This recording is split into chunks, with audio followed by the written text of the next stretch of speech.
It's like a dream come true, a $300 million inheritance and our own company. When the employees saw my sister-in-law, Mary, celebrating my father's inheritance, they began to whisper to each other. The employees were ecstatic, and Mary said triumphantly, "Please be quiet. This is the point which my husband will inherit the company and $3 million. Hearing this, one of the employees began laughing uncontrollably. "What's the deal?" Sitting beside his perplexed wife, my elder brother was reading the will from the lawyer. My brother's face turned pale as he read. "Look at this." When my brother showed her the will, she screamed. Lucy is my name. I'm 29 years old and work for my father's business. When he was young, my father had the foresight to start a business from the ground up. It's since grown to a modest-sized enterprise with many employees. Of course, soon after launching the business, he incurred debt, and even as a small child, I could imagine how difficult it must have been for my father. Even after the company grew, I wanted to help my mother, who mostly did clerical back-office work. My parents encouraged me to attend college and pursue a career of my choosing, but my dream was to work for the company that my father had worked so hard to build. That was the first thing that came to mind when I was considering my career path after graduating from high school. Bob, a veteran employee, was the first person to mentor me when I joined my father's company. Bob patiently taught me the fundamentals of business without looking at me through the lens of being the president's daughter. I was able to learn more about the company thanks to Bob. On the other hand, my brother Tom, who's just 2 years older, went to college to study management. From a young age, he was proud to tell his college friends that his father was running a business and that he would eventually take over the business. Tom's friends would ask, "What are your plans after you graduate from college, Tom? Don't you have to look for work?" "I don't need to look for work because I'll be working for my father's company. I'll eventually be the company's president, so I'll take my time gaining management experience until then." "So you're going to be the next president of the company? Then your life will be safe and secure. I'm jealous of you." One of Tom's friends remarked, "Tom, you have a younger sister as well. Isn't there going to be a fight over who's the successor?" "Younger sister? I do, but she's a high school graduate and a simple person." "That's something you say a lot." "She appears to be doing some behind-the-scenes work for the company. If I become president, I'll keep her on as long as she listens to me." My brother was blowing money and fooling around under the guise of gaining experience as a business manager. He knew that if he behaved well, his friends would flock to him.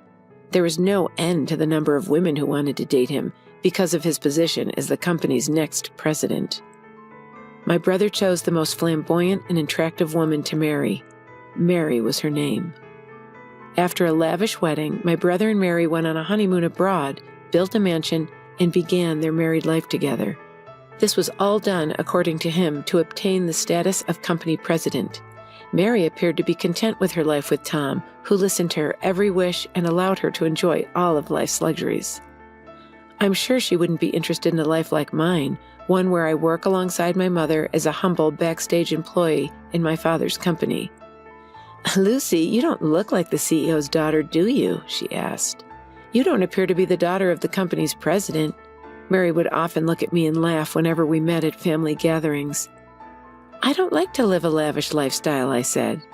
She looked at me as if I were a moron.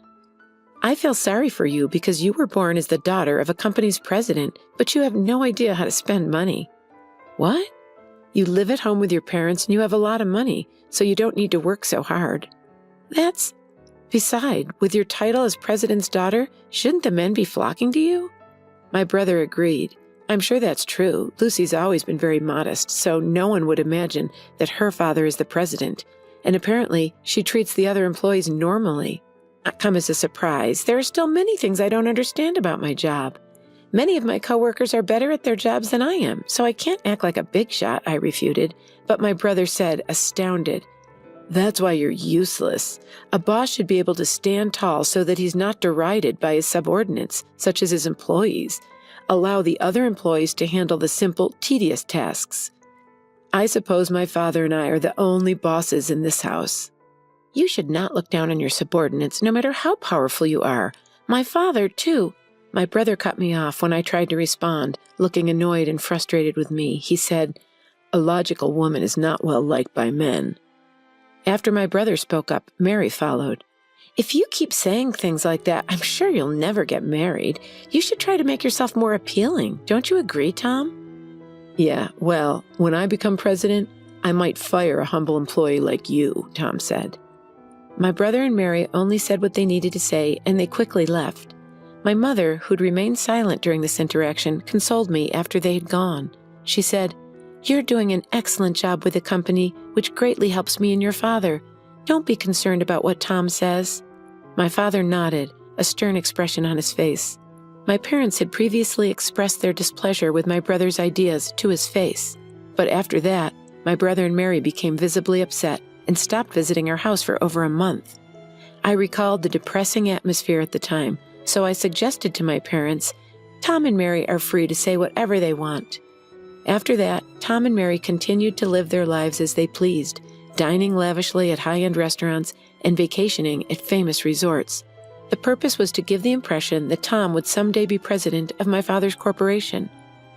My father was working hard to expand his business at that time, but one night at home, he complained of chest pain. I said, "Dad, are you all right? Try and relax. I'll call an ambulance." "Lucy, get this." While we waited for the ambulance, my father pointed to a drawer and told me he had a letter for me. I quickly took the letter from the drawer. "I want you to read this.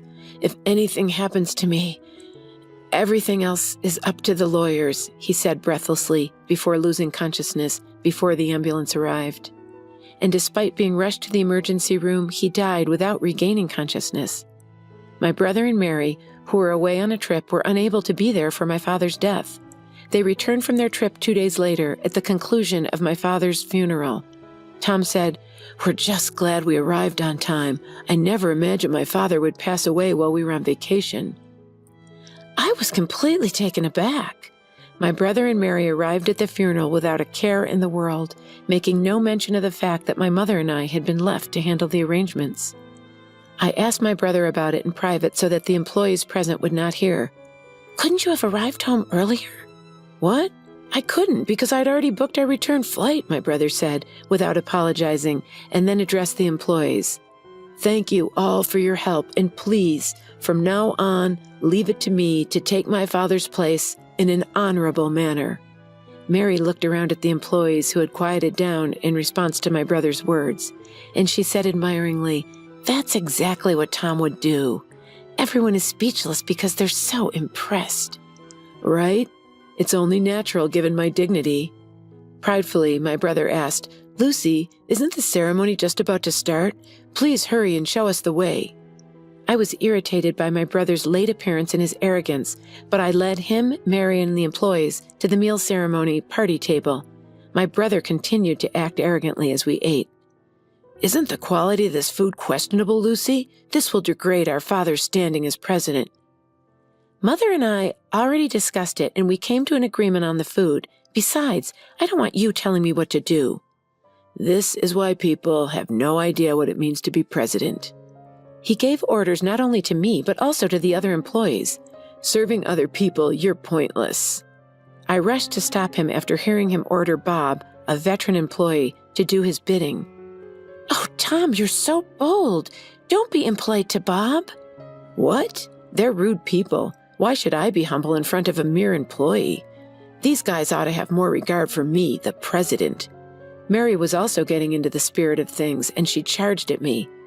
"That's right. Stop talking down to Tom, the company's president, Lucy. If you continue to disobey him, he'll fire you. He has the authority."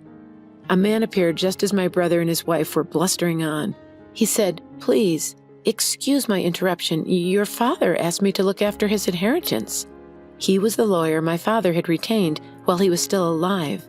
Then I remembered. My father had told me shortly before his death that he had already hired a lawyer. It seemed my father had been considering his own death and had spoken with a lawyer several years before he collapsed.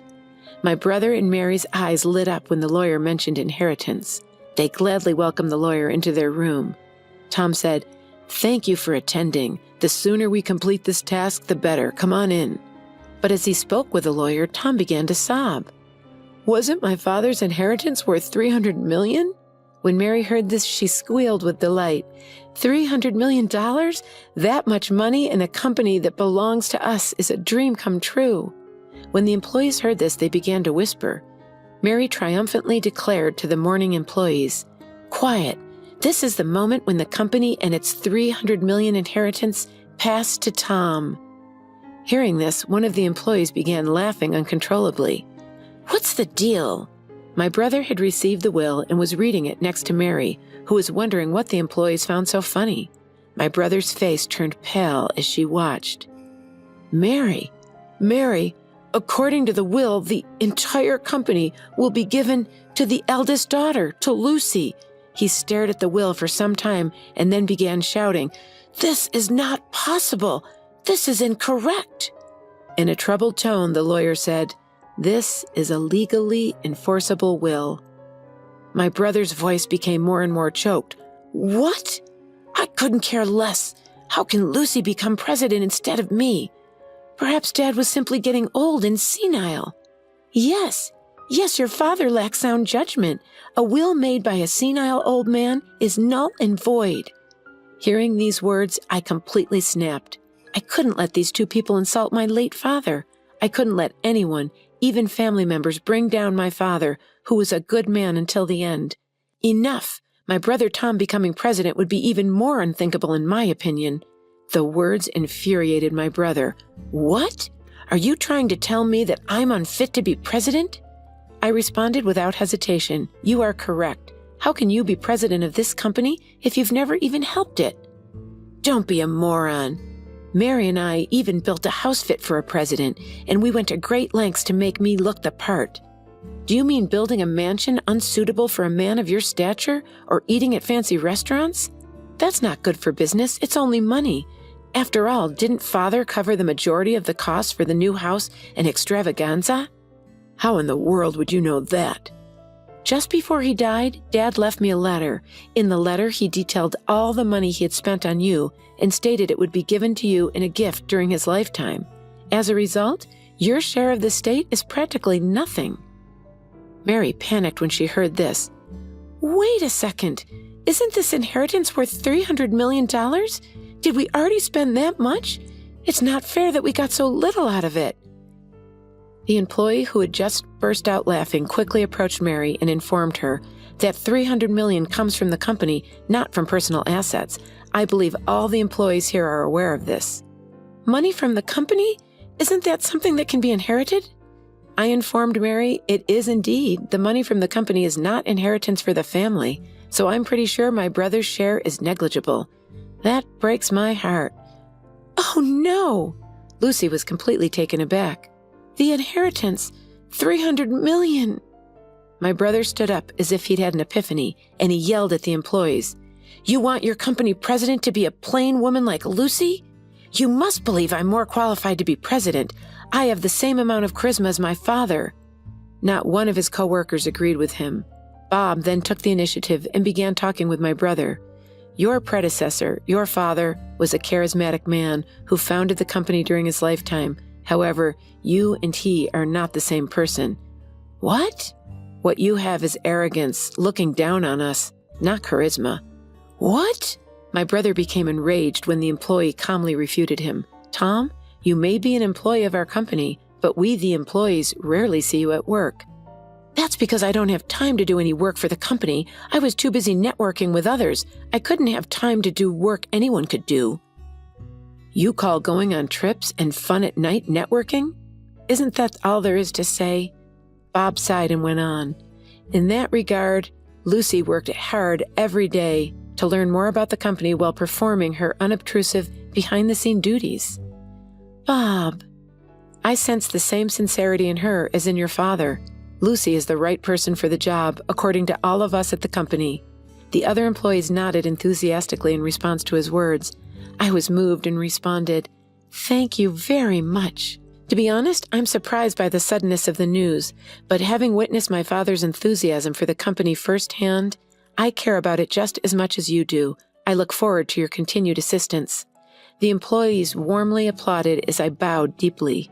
Encouraged by the applause, I said firmly, "All of you here are important friends who have helped our business. Anyone who ignores them is unfit to be employee, let alone company's president. You can be fired by the president. My brother became irritated upon hearing this. What in the world are you on about? I'm your brother. What exactly are you on about? You even said that if you became president, you would fire me, brother. Ugh. I can't afford to pay a salary to an incompetent employee simply because he's family. This is completely absurd. Someone, please speak up. With a pitiful expression on his face, he begged for assistance from those around him, but the employees gave him only cold stares. Realizing that no one was on his side, my brother and Mary fled the scene. After that, Tom lost his job and survived on the small inheritance he had received, but the funds quickly ran out. Can you lend me money, Lucy? I threw him to the ground. I was disgusted by my brother, who even after being fired, did not try to find a new job and was still relying on his family to help him. I told my mother flatly not to give my brother any money. His friends, who had once been so supportive, abandoned him after learning that he had lost his position as president to his sister. When Mary married my brother, she had been planning to be the wife of the company president, and not a single one of her friends seemed to sympathize with her. When their living expenses became unsustainable, my brother and his wife decided to sell their mansion. The money from selling their house may have allowed my brother and his wife to relax and resume their previous lifestyle. However, without any income, my brother and his wife's savings quickly ran out. When they had nothing left to sell, they could no longer pay their living expenses. When they finally decided to give up and work, no one would hire them because they had never worked a day in their lives. Tom was eventually able to find a part-time job at a convenience store. Now he is working at a convenience store, a job he is unfamiliar with, and has been told that his work is inadequate by other part-time employees who are much younger than he is. Mary, too, can no longer be a full-time housewife like she used to be. She has joined the part-time housewives she used to mock, and she now works as a cashier at a supermarket from morning to night for a low monthly salary. I, on the other hand, am using what I've learned from my behind-the-scenes work to help the company. Bob and the other employees have been working with me, and the company has been steadily growing. My brother's case may have actually strengthened employee unity. I vowed to continue working with my mother to grow the business in order to bring more joy to my Father in heaven. My marriage was about 6 months old at that time. A bolt of lightning struck my otherwise mundane life. My husband forced me to take care of my father-in-law, who had become bedridden as a result of an accident. Because that was the first experience to me, I struggled with caring for my father-in-law. Then my husband said to me, "We're going to relax in Hawaii and you'll look after my father." My husband and my mother-in-law left for Hawaii, leaving me behind. They still didn't know, they had no idea what kind of tragedy their decision would cause later on.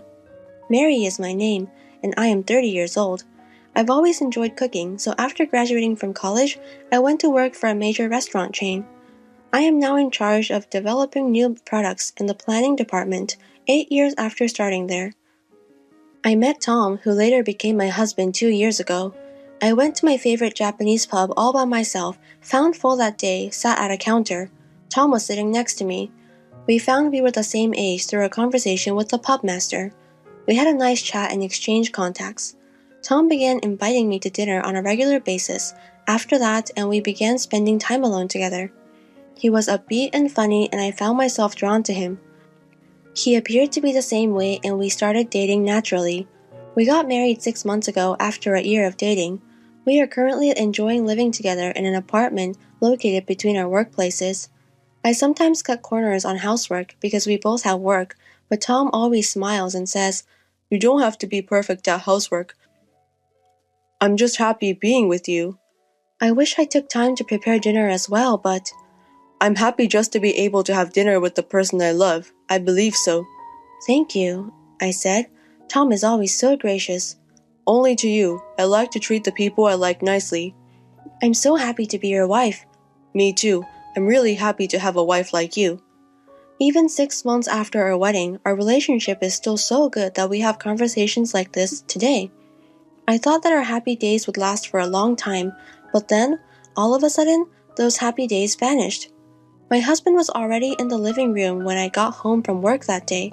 Normally, the first one who got home would say, "Hey." However, There was a somewhat heavy silence on that day. I nervously talked to my husband, who was on his phone with a worried face. Tom, hey, are you alright? Hey, Mary, I was completely out of it. What happened? You seem terrified. Oh, it's just my mother called. From your mom? Dad got involved in an accident. What? I couldn't keep up with the unexpected response, but we couldn't sit at home doing nothing. I immediately took my husband's hand. What are you doing sitting there like that? We must visit our father now. I'm afraid we can't. No, why? There is no way we can meet him right now. Does that imply he's not feeling well? Yeah, we don't have to come because Mom is going to stay with him until he gets better. Oh no. His words made me realize there was nothing I could do at this point. I let go of his hand and sat down on the sofa. I'm concerned if he is okay. Tom remained silent. My anxiety was heightened by his silence. My father-in-law had only recently turned 65 years old. On his days off, he had often taken good care of his health, going hiking and golfing. My husband works for my father-in-law, who owns a business. My husband must be perplexed that my father-in-law, who is also his father and the president of the company where he works, is experiencing this. I couldn't imagine him in his usual cheerful mood that day because he was so depressed. We were finally able to visit my father-in-law a week later. My father-in-law was lying in the hospital room with a powerless smile on his face. When I arrived with my husband, "Are you all right?" I asked. My father-in-law apologetically scratched his head. "Mary, I'm sorry. I apologize for causing you a concern." "I'm not upset. I'm relieved that you are safe." "I'm glad to hear that and able to speak slowly. I'm fine." "Oh, but please stay in bed for a while." My father-in-law smiled as he heard my words. I felt relieved when I saw his smile. My father-in-law suffered a spinal cord injury as a result of the accident and is still paralyzed. In terms of treatment, he would be hospitalized and undergo rehabilitation for about 2 months to assess his progress. Even after he was released from the hospital, he would require ongoing rehabilitation. Tom has decided to assume the presidency in place of his father while he is away. Although only for a short time, having my own husband as the president was unusual. My mother-in-law arrived in the hospital room while I was watching the conversation between my husband and father-in-law. She summoned me to a hospital room corner and spoke sarcastically to me. "Hey, Mary, are you sure you're not mistaken?" "I'm mistaken?" I asked. "You are, indeed. Just because Tom is president doesn't mean you can't have fun, right? Please don't take advantage of Tom." "I don't have to be concerned about that because I'm employed and well compensated." "I'm not sure. In the first place, you were aware that Tom was the boss's son. What a vile young lady!" The mother-in-law smirked and said those words matter-of-factly, but it was her imagination, not reality. I didn't realize Tom was the president's son until we were dating for a while. As a result, my mother-in-law has been sarcastic toward me since the start of our marriage. I didn't want to be misunderstood and hated her one-sidedly, so I snapped at her on the spot. "I didn't ask him for money. Tom's personality captivated me." "What? What are you on about? You speak to me as if you know who I am." "That is correct. Nothing would be misunderstood by you." "I'm not sure. Whatever you say, I will never approve of you." "Oh no." My father-in-law, perhaps noticing our conversation, and asked, "What's wrong?"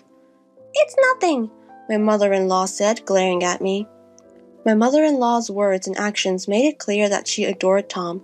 She probably thought I'm a woman who approached her son for money because we married after only a year of dating. Her attitude toward me has been ruthless since the moment I went to greet her at the wedding. But under that circumstances, I never expected my mother-in-law to be so sarcastic towards me. My husband also adored her troublingly. He said something like this a few days later. "Mary, you're aware that my father will be released from the hospital the month after next, right? We'll be returning to my parents' house at that time." "Wait a minute," I said. "Why are you suddenly saying so?" "That was suggested by Mom. This is a good time for us to move in together," she said. "Mom can't live with my father by herself." "But it's not easy to do that so quickly." "What are you on about? We're all in this together," Mom says to me. "That is so thankful." I was perplexed, but he stated unequivocally, "Anyway, that is a decision. Simply get your belongings packed in time for the move-in." "Wait, I won't be able to commute to work if I move to your parents' house. We had trouble finding an apartment near our workplaces." "Isn't it only 5 stops by train from my parents' house? You're very fortunate to be able to sit on the train in the morning." It appeared that my husband and mother-in-law had already decided to live together. After that, I asked my husband several times if we wanted to avoid moving in together, but they paid no attention to me. My husband became more devoted to my mother-in-law than ever before. On the other hand, his words and actions towards me became increasingly harsh. He was giving me another nagging lecture every single day. "How's the packing coming along?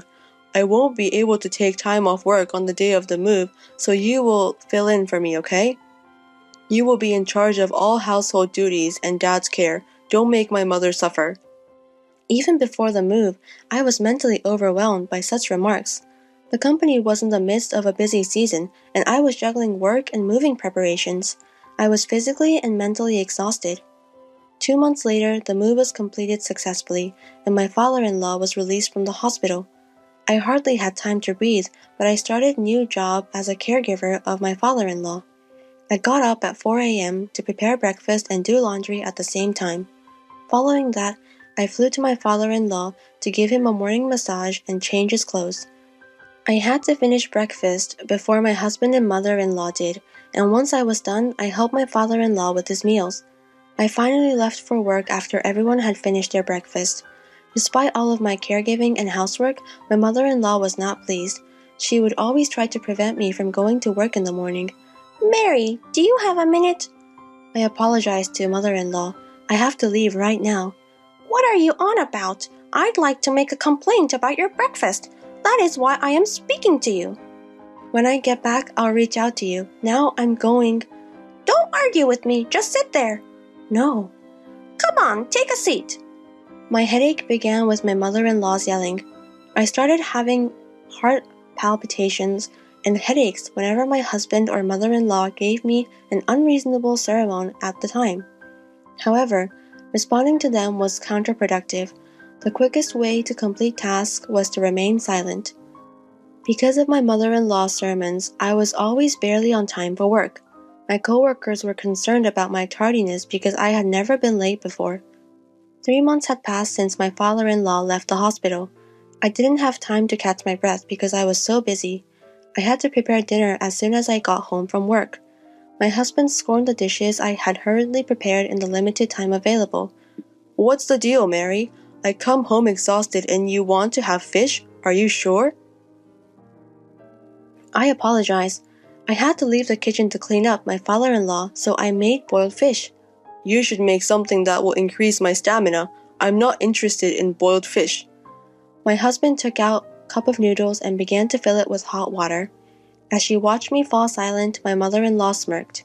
Depressed, I went to my father-in-law and dressed for the evening.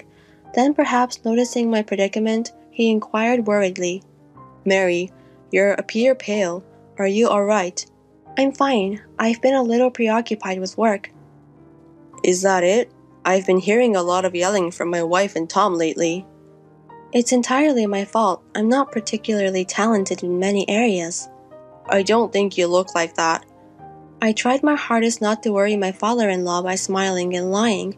That's what I only could do to keep my spirits up. The truth was that I'd always wanted to get out of there, but what if I left now? What would happen to my father-in-law? I couldn't just throw it all away after thinking about it.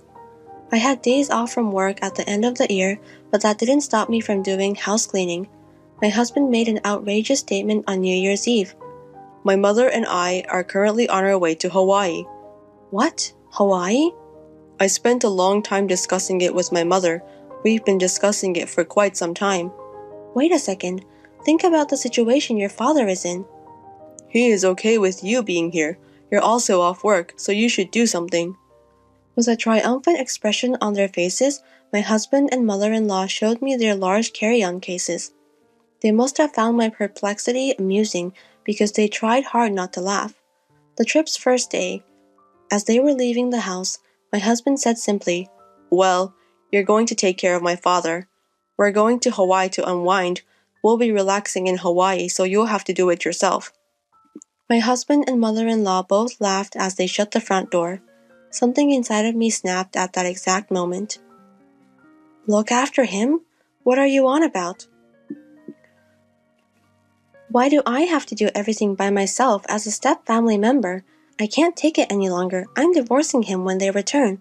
Something exploded in my head, and I resolved to devote myself to caring for my father-in-law until they returned home. I was already planning to divorce, and I decided to do nothing and leave the housework. I made breakfast for my father-in-law as usual the next day and went to his room with a towel to wipe him and change of clothes. My father-in-law approached me with a smile as I did so. "Mary, best wishes for the new year." "Dad, I wish you a happy new year." "What happened to Tom and my wife? Last night they appeared to be in some sort of trouble." "They went to Hawaii." "What? Hawaii?" My father-in-law sighed deeply and looked skeptical. "What? Oh, Dad." "Let's get this party started, shall we? Mary, I apologize for everything." "Wait a second. What are your thoughts?" "I've been able to get out of my bed on my own for a few days now. I've been waiting for the right moment, but I never imagined they'd get it just right." "What exactly do you mean?" My father-in-law then smiled and began to speak slowly. My father-in-law apparently wanted to do something about the fact that I was the only one being pushed around. I asked my mother-in-law and husband to run errands for me, but they ignored me completely. Furthermore, the company's executive director contacted him and reported that my husband, the company's acting president, was doing whatever he pleased. This trip, too, must have been paid for by the company. So my father-in-law contacted a company representative and asked him to monitor my husband's behaviors. Then, his laziness at work was discovered and everyone was furious. My father-in-law was supposed to return to the company as president after the new year. My husband was supposed to return to be an employee, but decided to fire him. The home is also in the name of father-in-law. While they were away, we changed the locks and devised a strategy to keep them out when they returned. I went to the city office to pick up 2 divorce papers while they were there. A week has passed. The front door shook and the intercom rang repeatedly. My husband and mother-in-law, who had just returned from Hawaii, were attempting to open the door. I responded to them via the monitor. "Good to see you back. How was your journey?" "What the heck, Mary? Please open the door right now because I am unable to do so." "That's something I can't do. My father-in-law warned me not to open the door." "What? What are you talking about?" "Hey, did you have a good time, the trip, with company funds?" "How did you find out about that? I don't know," my husband's expression said. I couldn't help but laugh as I watched their expressions on the monitor. My father-in-law, who was listening to the conversation, then interrupted from the side. "Oh, you really embezzled my company's money." "Dad, why? You aren't supposed to be able to stand." "I've been able to stand for a few days now thanks to Mary's rehabilitation assistance, and the managing director has told me about your shady attitude at work." "Who is the managing director? No, no, no, no, no, no, Dad, no, no, nothing was done by me." "Give it up. You've been fired. You inept piece of shit. Pack your belongings and leave my office immediately." Through the monitor, my husband began to complain with tears in his eyes. "Mary, you won't leave me, will you?" I snapped back at him as he clutched at me. "What? What are you talking about? Do you know how I felt from the time you decided to live with parents without my permission until today? You took advantage of me, along with Mother, and forced me to take care of your father as a matter of course. Do you have any idea how hard it's been for me?" "Oh, calm down, Mary. I'm sorry, I'm sorry, I'm sorry." "Your apology is worthless. When you left on your trip, I understood it's a waste of time to continue the family with you. I'll live on my own. I don't want a motherfucker like you." At my words, my husband backed away dazzledly. My mother-in-law hurried to support him. The scene was that of a painful mother and son. After that, my father-in-law opened the front door and confronted them with the divorce papers I had received. I had them fill out the divorce papers right then and there, and I kicked them out and locked the door. My husband and mother-in-law pleaded repeatedly, "Open this door." but my father-in-law never responded to their pleas. I have not seen them since. Rumor has it that they are both unemployed and cannot afford to rent a room, so they are sleeping in a comic book cafe and working day jobs. It must be a world of difference from the life they had been leading. Well, the punishment is well worth it for them. After the divorce, my father-in-law said to me, "I'm going to hire a housekeeper from now on, so you are free to go." I took him at his words and moved to a place near my work. I am now living a comfortable and fulfilling life. I cannot thank my father-in-law enough for saving me. I am determined to repay him in any way I can. I'm Scarlett, a 37-year-old, childless, working housewife. Today is our 5th wedding anniversary, and also my husband Everett's birthday, who is the same age as me. Everett is a handsome salesman at a famous company and seems to be quite successful, but he often works late and entertains clients, so we don't see each other much.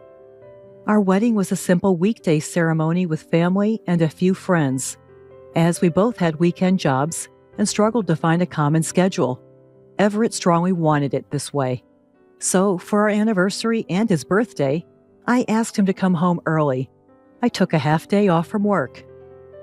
I bought his favorite Wagyu steak, wine, and cake at a department store and set a stylish table.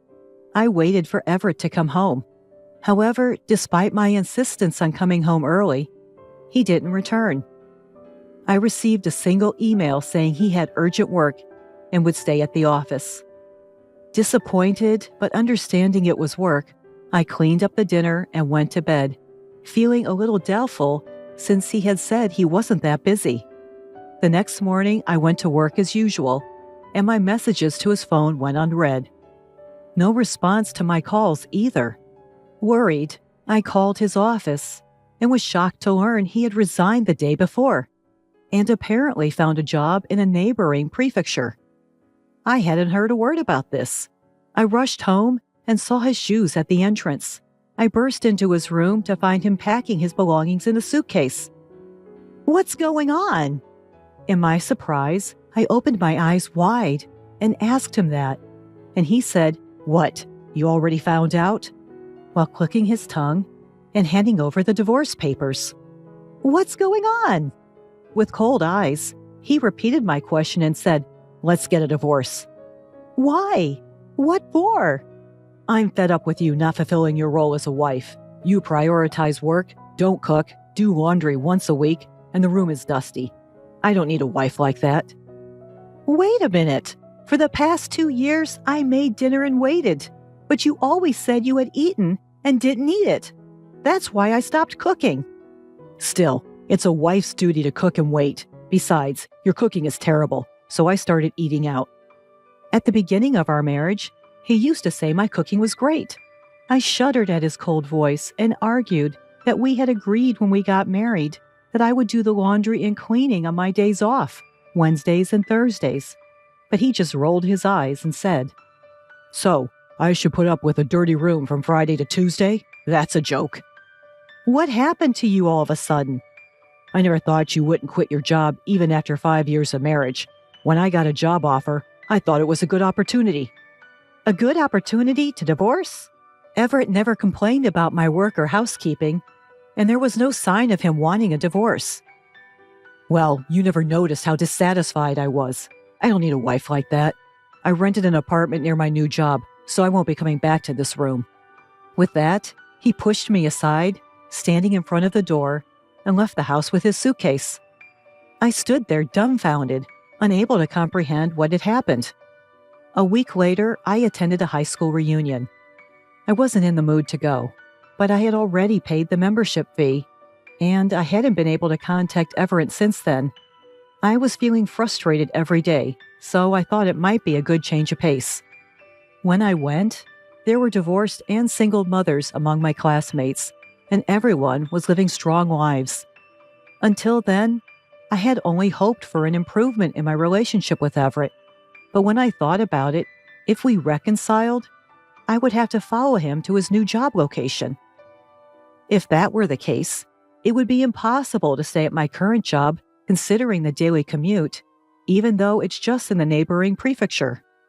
On the other hand, After working for 17 years since graduating from junior college and receiving a decent salary, it would be almost impossible to earn the same income in the new location. Everett had completely rejected me, and I began to think maybe I should give up.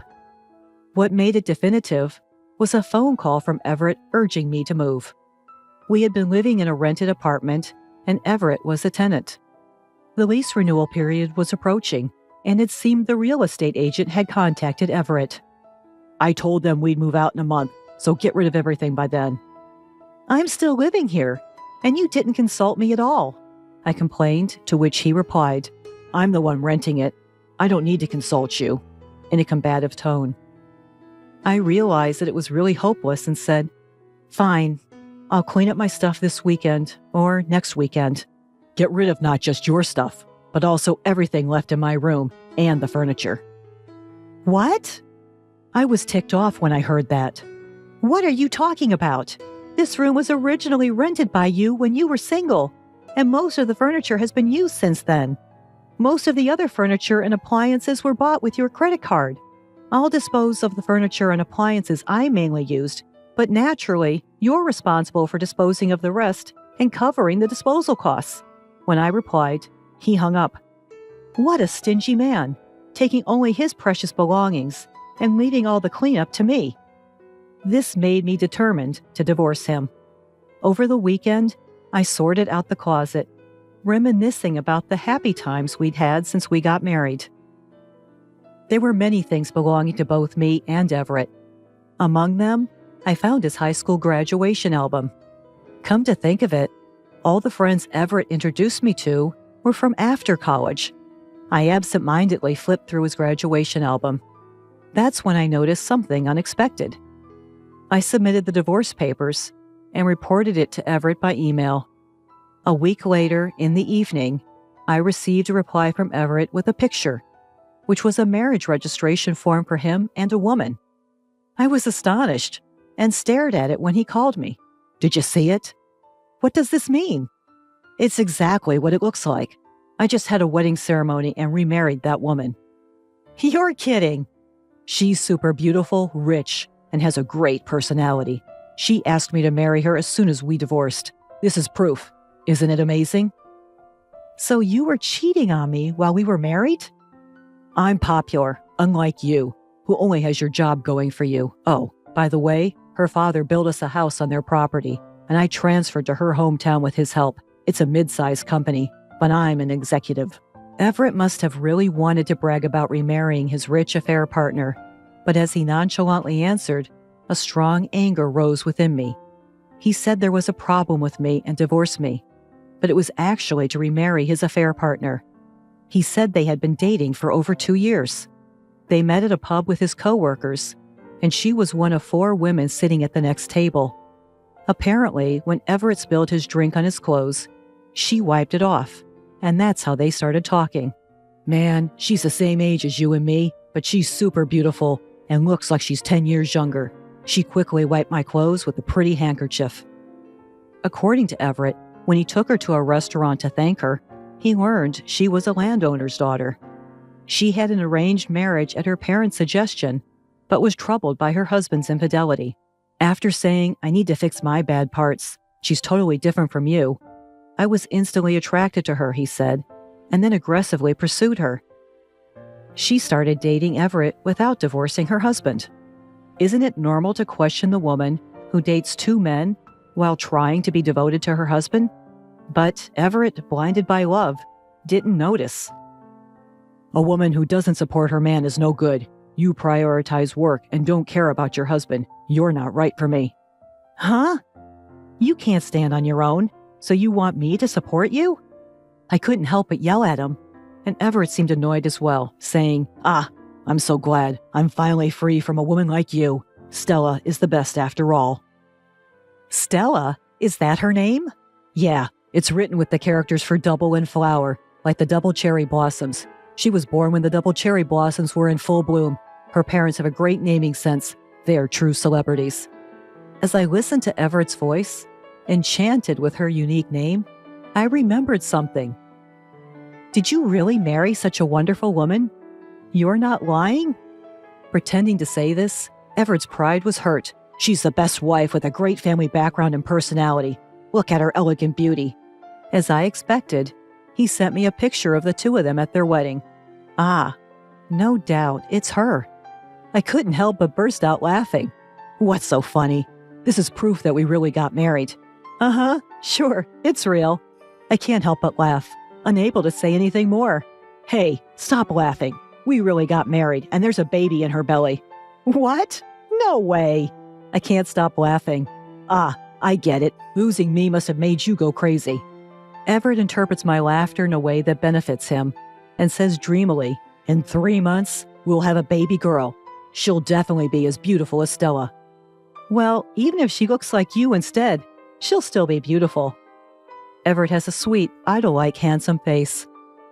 For some reason, he gets a little flustered and says, no, she doesn't need to look like me. Hearing that, I burst out laughing again. Everett says, go crazy on your own, goodbye, and hangs up the phone. Eventually, he'll find out why I was laughing. I can't wait for that day. Afterward, we had some disputes over alimony and property division, but I managed to get millions of dollars from Everett through a lawyer. Everett agreed to pay alimony for his share, not wanting to cause her emotional distress during her pregnancy. 2 years passed without any contact, and then I finally received a heartbreaking email.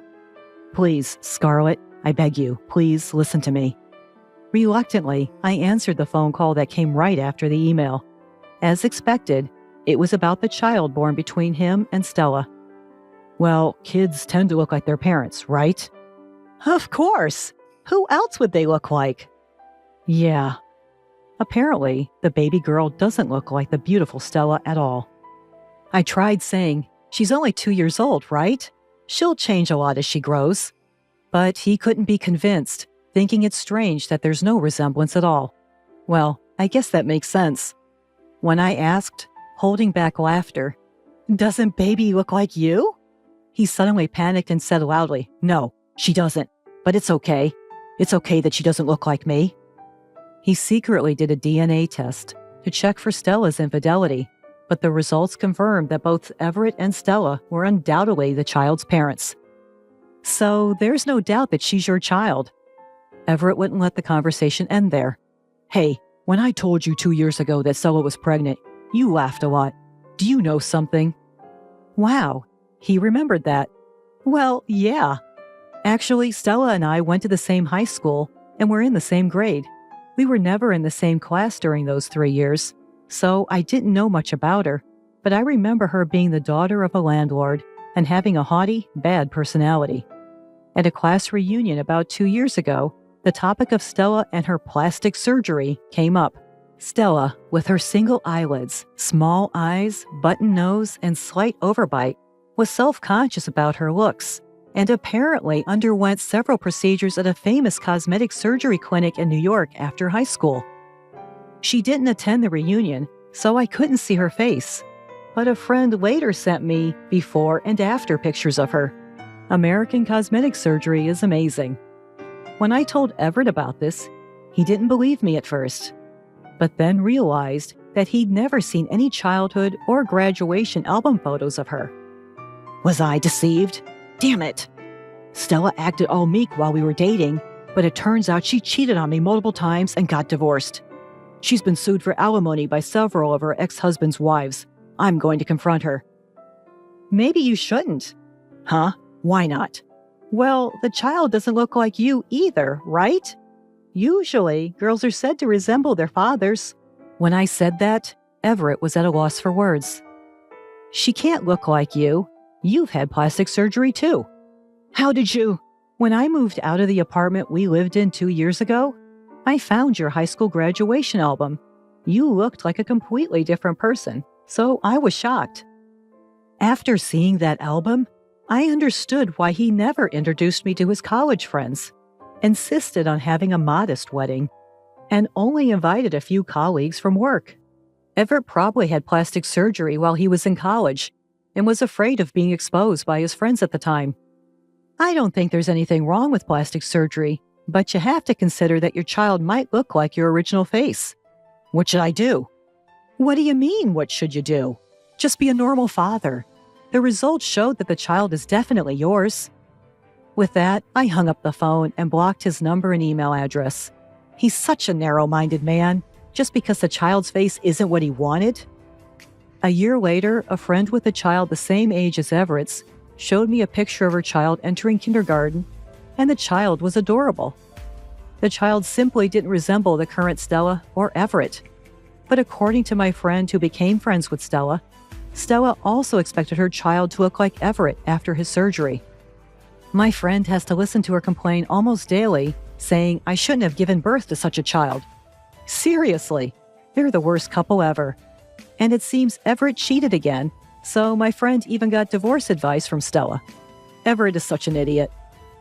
If he ends up divorcing Stella, he'll have to pay alimony and child support. Plus, since Stella is a rich lady, there's no telling how much money she could get if she hires a skilled lawyer. Furthermore, according to my friend who became friends with Stella, even the local kids know about her plastic surgery, and her daughter is being excluded at kindergarten, being told, "Your mom is actually ugly." It's a relief that Stella's parents seem to love their granddaughter, but it's really sad for the child. Well, it's none of my business anyway. As for me, I managed to rent an apartment in a convenient location for commuting. Now that the distance is shorter, I can do cleaning and laundry after I get home, and I can spend my days off entirely on my own interests. I've deepened my friendship with a divorced classmate, whom I met again at the reunion, and I'm enjoying a leisurely and fun life.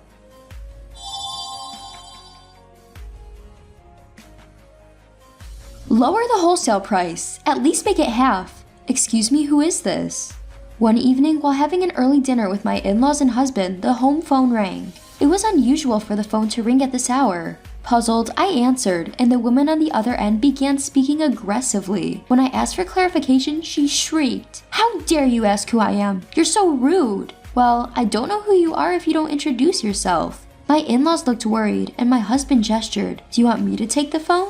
I shook my head. I should be able to handle it without hiding behind my protective husband. "Could you please tell me your name?" When I calmly asked again, the woman became hysterical. "I can't believe you don't know who I am. I'm never buying your eggplants again. I'll use cheap imported ones from now on, so goodbye." She didn't identify herself, but I realized who she was when she mentioned eggplants. She was likely the wife of the president of the pickling company I had been dealing with for 15 years, and with whom I had an exclusive contract. With the president gone, she was the only one who would bring up the contract. It's difficult to change things suddenly. We have an exclusive contract, and using locally grown special eggplants is what makes it popular, isn't it? Wouldn't it be bad to use imported ones? Idiot! Consumers don't know the difference between domestic and imported. I can buy imported ones for less than half your price. You're overcharging. At that point, I became angry. Overcharging? My eggplants can't be grown elsewhere, and the price is fair. No way. Anyone can grow eggplants in a home garden. It's a crime to sell such an affordable vegetable at such a high price. Be thankful you're not being sued. I'm canceling the contract. What an incredibly rude person. Fueled by anger, I said, "Are you sure about canceling the contract? I won't be responsible for any regrets." "No regrets. I'll make more money using cheaper imported eggplants. I'm relieved to be rid of an overcharging farmer like you. Stay away from us." What was that phone call about? As soon as the call ended, my husband, concerned, asked me, "What happened, Catherine? We heard a woman yelling. Are you okay?" My mother-in-law frowned. I began explaining to my family. "I'm Catherine, 49 years old. I am a full-time eggplant farmer for pickles. I've been married to my husband, the eldest son of a rice farming family, for over 20 years. Our daughter lives alone in the city as a college student, and our son just got a job in the city after graduating from college. My son told me, I'll come back when I find a bride, but I don't rely on that too much." My energetic in-laws and husband, who are approaching 80, are growing rice in their family home, while I and some part-timers are growing eggplants for pickling. The start of eggplant production was 15 years ago. In my hometown, small pickling eggplants have been famous since ancient times. However, these eggplants, while incredibly delicious, were known to be difficult to cultivate. They were weak against diseases and pests and would wither quickly. When I started selling them in small quantities at local direct sales outlets, I was approached by a local pickle company to enter into an exclusive contract. Due to the difficulty of cultivation, the exclusive contract offered a considerably higher price than selling regular eggplants in the market. When I heard about the deal, I was excited and thought it sounded interesting, but I was scared of being sued for breach of contract if the cultivation failed and I ended up in the red. As I was worrying, my husband said, "We have income from rice, so let's give it a try, even if it doesn't work out." And so my challenge began. I continued to try better cultivation methods every year, working diligently for 15 years despite many failures. The scale of the pickling company increased as they started selling online, and the volume of eggplants I delivered grew accordingly. Some companies heard that I was solely responsible for producing pickling eggplants and approached me for business, but I had no intention of expanding my eggplant production further. The exclusive contract was more difficult than I had expected. Although the income was stable with a fixed contract price, I had to deliver a certain amount without fail. I began to think that once my in-laws retired from the front lines of rice farming and my husband and I took over as the main rice farmers until our son took over the family business, it might be okay to quit the exclusive contract. However, I owed a debt of gratitude to the company president, so I continued to deliver the best eggplants every year as long as they wanted them. But last month, the situation changed drastically. At the beginning of last month, the company president collapsed at the factory and never returned. The president passed away last month, right? Hasn't it been 49 days yet? My mother-in-law murmurs. It was so sudden, poor thing. My mother-in-law sympathizes with the president, making a pained face. It's a relief that there's a successor, but he won't be able to return for a while, right? To my husband's words, my father-in-law responds. He was training at another pickling company. The president's son, who was supposed to become the next president, is studying know-how at another pickling company and is in charge of important transactions, so he can't quit right away. While the son is away, the president's secretary and executives were discussing how to keep the business going when the president's wife suddenly interfered, causing turmoil within the company, which I had also briefly heard about. I wonder if the president's wife can't mourn her husband's sudden death or observe a period of mourning. She should have other things to do. Everyone nods in agreement with my mother-in-law's grumbling. Anyway, I'll check the situation. I'd be in trouble if the contract was unilaterally terminated. I called the president's secretary the next day. "Did you get a call too, Catherine? I'm so sorry. You seem very tired. Are you okay?" The president's secretary, who usually had a lively atmosphere, had a quite downcast voice. "It's not okay. I think our company is going to go bankrupt. I've been let go, so I can't help anymore. I'm sorry." "What? What do you mean you're being let go?" When I asked in surprise, I was told that the president's wife was the cause. The president's wife, without understanding the basics of management, made unreasonable demands on various business partners and repeatedly harassed the employees. Originally, the president's wife was selfish and had a tough personality. The president knew about her personality and never let her be involved in the business. Now that the president is gone, the company is in chaos. The ideal company for the president's wife is one where she only makes money. She only thinks about how to use business partners and employees as cheaply as possible. There's no way a company can run like that. The president's secretary complained and continued. "You should give up on them, Catherine. With your eggplants, you'll find new business partners in no time. But we have an exclusive contract, and I was planning to deliver properly at least this year, for the late president's sake." When I added that last part, the president's secretary sighed. "I never thought the president would pass away so suddenly. It's really terrible now because of the president's wife. Longtime employees and part-timers are being forced to quit. Older people can't work as much as young people, and regular employees cost money. She's trying to hire only cheap foreign workers. Our pickles taste is our selling point, so there's nothing more valuable than experienced employees. Talent is treasure. Even though there's an exclusive contract, she doesn't understand common sense. It's best to get away." That's how far it went. I was horrified. After the call, I immediately consulted with my husband. "Maybe it's time to cut ties, but there's the contract," my husband muttered with a troubled face. "Yes, we've exchanged official documents." A few days later, we officially received documents stating that the pickle company was breaking the contract. What is this? Even to an amateur, this looks like nonsense, doesn't it? I thought the secretary was a decent person. The documents were so sloppy that we couldn't help but let out these words. Seeing that, both my husband and I made up our minds. We're not at fault, and luckily, it's before planting season, so it might be a good time to quit. My husband's words made me lean towards quitting, but I was worried about the reduced income over the summer, the part-timers, and various other things. We had struggled and experimented until now, and things were finally going well. I didn't find it amusing to be suddenly forced to quit for such an unreasonable reason. My husband nodded at my words. "Let's think about income and the future later. I can't forgive the way she treated you, Catherine. It's their loss. They can't have cheap, low-quality imports bought just because they're cheap and the highest quality products made by us farmers with pride lumped together." That's true. So, my husband and I decided to stop the exclusive contract from this year and not deliver eggplants even if they begged. Then summer came. After I quit the exclusive contract, several pickle companies immediately offered contracts, and my husband and I carefully considered and contracted the best conditions, increasing our income by about 20%. We found a new shipment destinations for the eggplants, and as we worked busily every day, I almost forgot about the rude president's wife. One day, my mother-in-law came to my workplace with an eggplant pickle. "Catherine, this is awful, look.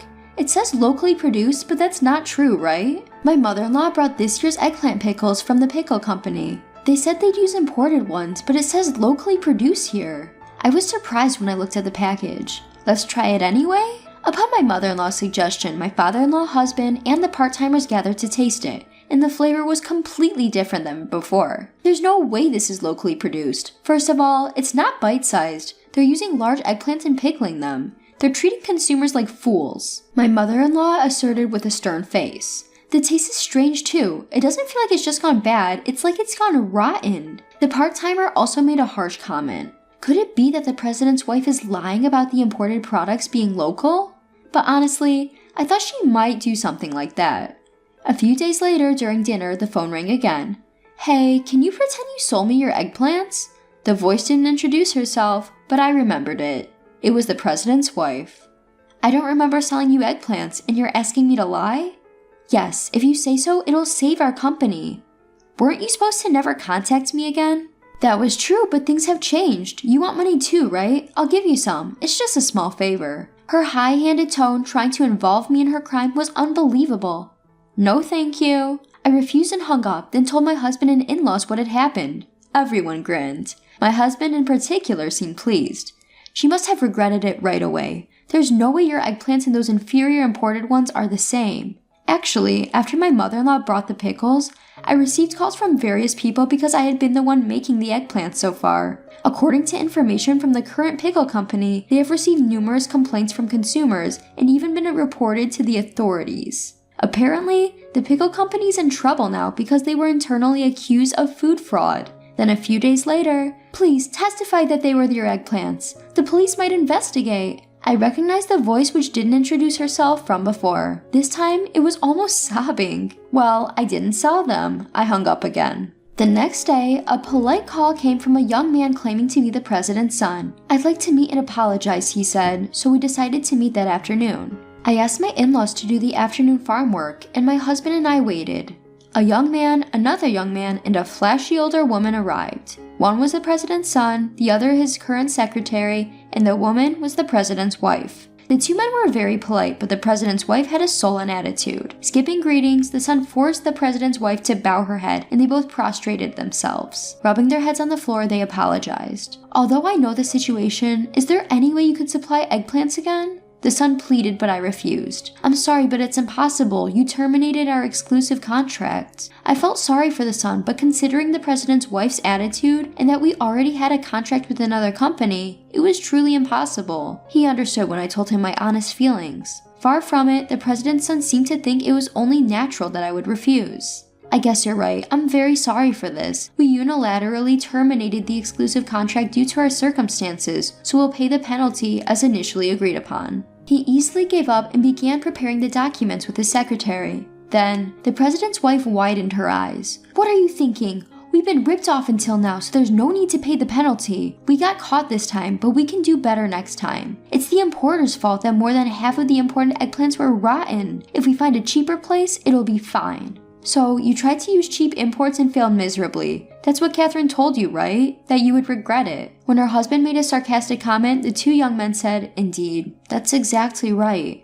They hung their heads. I was concerned about the president's wife's words and asked her again, "By the way you're talking, are you planning to continue labeling the products as locally produced even if you can't get my eggplants?" "Of course. It's more profitable and everyone is doing it." The president's wife showed no remorse and started yelling at me. My husband and I were both taken aback. That's when the president's son lost his temper. "Mom, just be quiet. I only brought you here today to apologize, but I'm fed up with you." Upon being scolded by her son, the president's wife was flustered. "I was just trying to make money. You only think about making money for yourself. That's not how a company should operate." "But isn't it a company for making money?" I was irritated by the clueless president's wife. Although on a different scale, I also employ part-time workers. It's not right to think that it's okay to lie as long as you make a profit. I believe that a fair relationship, where both employees and contracted farmers like us can make legitimate profits, is the right one. It's wrong for only one side to profit. At my words, the son, the young secretary, and my husband all nodded. You're right, Mom. Who doesn't understand that is finished as a person at the company. I'll cut ties with her. However, she needs to take responsibility for ruining Dad's company. Upon hearing her son's declaration of disownment, the president's wife seemed to be affected for the first time. She was so shocked she turned pale and silent. She suddenly became stunned and docile.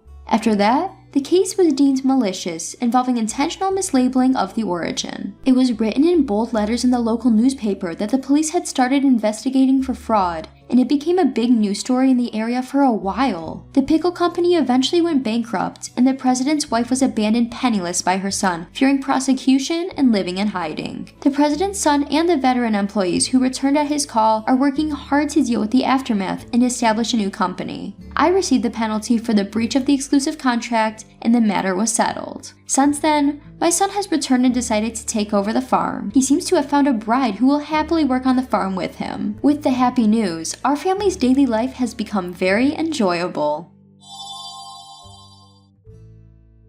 You are so plain and cheap. My mother-in-law, who has a taste for luxury, repeats her sarcasm every time she meets me. My mother-in-law, who loves first-class goods, says that a woman like me is unworthy of being her son's wife. One day, my mother-in-law, who made fun of the cheap things I wear, poured wine on the dress I was wearing. "Stop it, you cheap thing!" My mother-in-law, who has told me so, later turned pale when she learned the truth. My name is Isabel, a 28-year-old housewife. I married my husband James 2 years ago, and since we have no children yet, we are enjoying a carefree life. Married life with my kind husband is peaceful and smooth.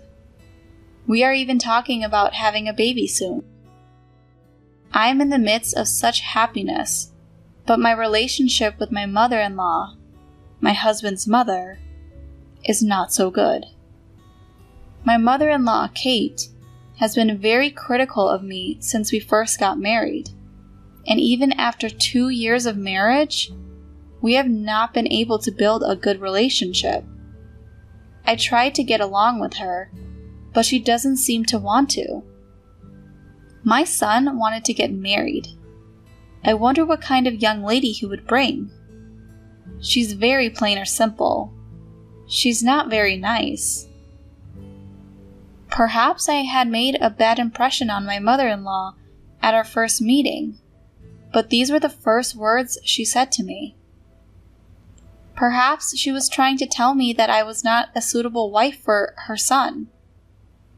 My parents are a normal working couple, my father an office worker, and my mother a nurse. But my mother-in-law said that as a child of such a family, I did not fit in. I can't believe your mother has to work too. They must have been very poor. My mother-in-law said this with a pitying look in her eyes when she heard about my family. My mother-in-law, who had been a housewife since her marriage and had never worked, laughed and said she had never experienced such hardship. She also proudly told me that she grew up in a wealthy family. From a young age, I always wore things that were nicer than the other people around me. Cheap things don't suit me. That's why I raised my son to know what is the best. I didn't know how to react to my mother-in-law, so I always tried to cover it up with an affectionate smile. It is true that I prefer simple clothes and makeup, which may not suit my mother-in-law, who prefers glamorous things. My mother-in-law always wears fancy, luxury brand clothes, accessories, and makeup. You don't know what good things are, do you? You only know about cheap stuff, don't you? I wonder why my son chose her at all. I raised him to know what is good. After boasting a lot, she always ends up putting me down. Since my husband and I got married, my mother-in-law and I have always been in this kind of situation. However, she is also sarcastic to me when we meet occasionally, and I don't mind it too much because it's something I can just ignore. But my father-in-law and husband are kind to me, and I didn't think it was something I needed to take care of. And there was one more person who welcomed me kindly into my in-laws' home. That was my grandmother-in-law. My father-in-law's mother, who is my husband's grandmother, is a little over 80 years old, but she is still in good health. My husband's parents have 2 houses on a large yacht, and parents-in-laws and grandparents-in-law live in each of them. Both houses are magnificent mansions, and I was very surprised when I saw them for the first time. The land was cheap, and we had a carpenter who built them cheaply. It's not that magnificent. My grandmother-in-law replied with a laugh. My mother-in-law proudly talked about how her house and herself, but in reality, it was largely due to the achievements of my grandparents-in-law. In spite of this, my grandmother-in-law is not snobbish and is very friendly with me.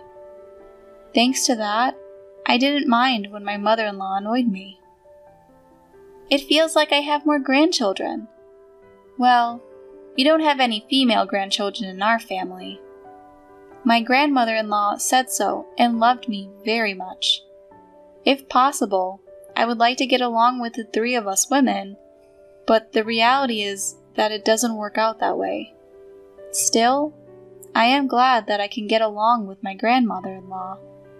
Although I do not actively associate with my mother-in-law, I have a good relationship with my grandmother-in-law, like going out for lunch or tea with her.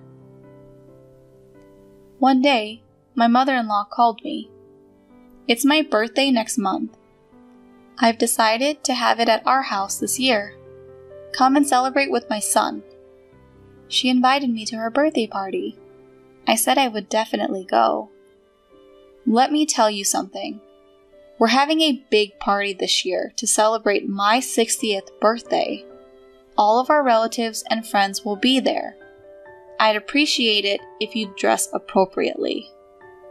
My son will be fine. But you're not going to be dressed like you always are you? I'll be embarrassed. My mother-in-law told me to come dressed properly and hung up the phone. What my mother-in-law meant by dress appropriately was probably her favorite top-notch brand name clothes. I was stumped because I didn't have that kind of clothes that would be appropriate for such a party. But when I talked to my husband about it, he told me not to worry about it, and we decided to dress a little more formally. Then came my mother-in-law's birthday. The party was to start in the late afternoon, so my husband and I went to a department store in the morning to pick up a birthday gift for my mother-in-law. My mother-in-law, who is a luxury-minded person, would be happy if I got her something luxurious. Also, she wouldn't complain if I told her my husband had picked it out, so in a way, it was easier for us. After we finished picking out the gifts, we had lunch together and went home to get ready to go out to my in-laws. At that time, I received a call from my grandmother-in-law on my phone. Come to my house now. I explained that I am out of the house and that I am going home now to change. I then told her that I would show up before my mother-in-law's party. Just come to my house, dressed as you are. My grandmother-in-law says that I don't need to change my clothes and that I should come home right away. I wondered if it was something urgent, so I went to see her. I asked my husband to go home and get changed. We were going to meet at my in-laws later. I went to my grandmother-in-law's house. My grandmother-in-law invited me into her house with a laugh. She was laughing and telling me about my mother-in-law's party. It looks like a really huge party. Various things have been delivered to their house since this morning. From my grandmother-in-law's house, I can see the entrance of my in-law's house, and I hear all kinds of vendors have been coming and going since this morning. I heard that a big flower arrangement had just arrived, and I could see that my mother-in-law was very enthusiastic about it. My grandmother-in-law said, "My daughter-in-law does a great job," and took me into the sitting room at the back of the house. The room was lined with several Paulina chests. My grandmother-in-law opened one of the chests and took out something from inside. "Isabel, you were told to come dressed properly today, weren't you? I'll give you my dress so you can wear it. This way, she won't be able to complain." My grandmother-in-law said with a smile and held out a dress in front of me. The beautiful and well-maintained dress was her pride and joy. "It's a good one. I don't wear it much anymore. It would be a shame to keep it put away. I thought it would be a good opportunity to give it to you, Isabel." My grandmother-in-law said so, and also took out the accessories that went with the dress from the chest. My grandmother-in-law seemed to have noticed my mother-in-law's comments. So, she recommended that I go in a splendid costume today so that I would not be blamed. I don't know anything about dresses, but from the way that my grandmother-in-law talked, it must be really expensive. When she said she would give it to me, I was puzzled. "I can't accept such a thing. I'm sorry." My grandmother-in-law responded with a kind smile, pushing the dress towards me, saying, "It's okay. It's okay. I know you will take good care of it. That's why I want to give it to you." With these words, my grandmother-in-law begins to dress me. With her brilliant hands, she had me dressed in no time at all. I haven't worn a dress since my 21st birthday. My grandmother-in-law laughed and said, "I see. I have not worn a dress for a long time either. This is a good opportunity, isn't it? Since it's a fancy party?" While we talked about the party, I didn't realize the dressing was over. Then someone came to visit my grandmother-in-law. "I will have this person do your hair and makeup. You will get your hair and makeup done by her." My grandmother-in-law had even taken the trouble to call a hairdresser for today. My grandmother-in-law has been taking care of me for so long. She is my lovely granddaughter. I have to make her look beautiful. Thanks to my grandmother-in-law, I was glamorously dressed. My grandmother-in-law gave me her assurance that my mother-in-law would have no complaints.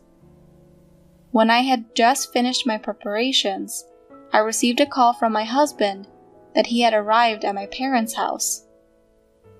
I thanked my grandmother-in-law and decided to go see him. "I'll be there as soon as I change my clothes." My grandmother-in-law sent me off.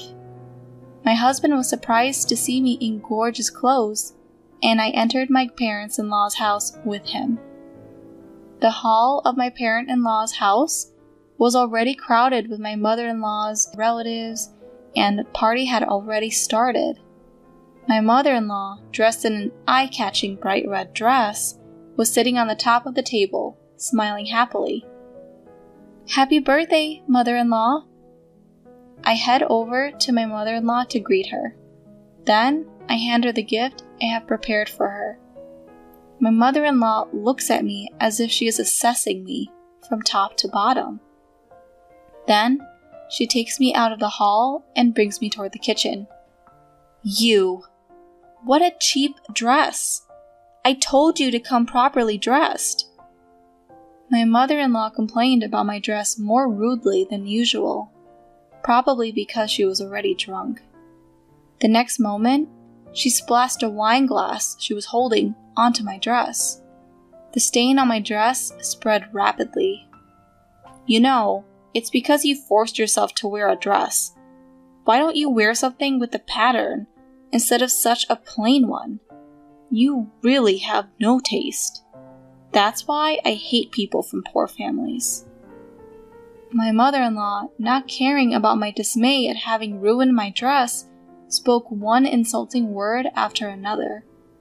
She told me to go home because she would not allow me to attend the party in a cheap dress. "This is your mother's." I was so shocked that it was all I could manage to mutter. I was so sad that my grandmother-in-law had prepared all these things for me with all her heart, and now they had all been ruined at once. Whose mother? What about her? What are you talking about? Anyway, I don't want you here today. Just leave my son and go home. My mother-in-law, who did not understand the situation, quickly tried to get me to leave. At that moment, I heard my grandmother-in-law's voice behind me. "What's so cheap? Do you mean my dress?"